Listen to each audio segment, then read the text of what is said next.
Aqui na zona portuária, onde o mar se encontra, já foi mar. Devido às obras de aterro, as praias foram desaparecendo e, ao longo do tempo, foi sendo transferida para a região uma série de atribuições consideradas indesejáveis pela parte nobre da cidade. A exposição do Valongo à favela mostra como essa área central foi se tornando periférica e excluída. Essa região recebeu desde o século, sobretudo a partir do século XVIII, mas também desde antes, algumas das atividades que são retiradas do centro da cidade, que vai do cemitério, prisão, hospitais e posteriormente culminando no surgimento, inclusive, de uma favela, que é o Morro da Providência.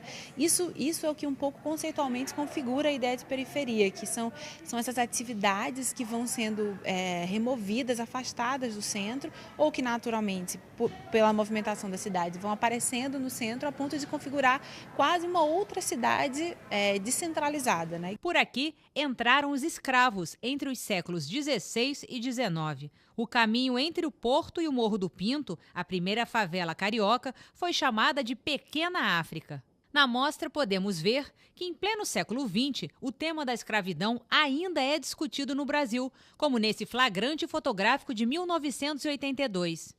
Apesar do preconceito, foi aqui que muitas manifestações culturais tiveram início, como o samba e o rancho carnavalesco, que deu início aos blocos de carnaval que até hoje colorem a zona portuária. A ideia é que, apesar da ideia de periferia, não há nenhuma presunção de que isso esteja afastado ou esteja apartado da dinâmica da cidade, muito pelo contrário, né? Como a gente sabe, enfim, todos nós que vivemos em grandes cidades, a periferia ela é tão central quanto o centro. Então, tudo que acontece ali também repercute no centro e vice-versa.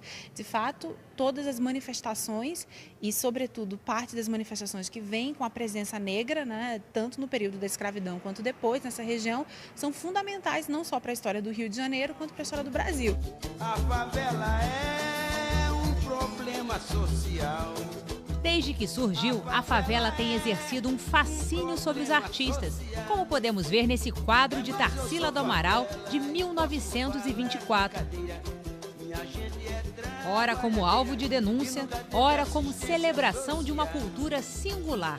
A mostra apresenta o imaginário cultural dessa periferia que atualmente está presente na dança do passinho.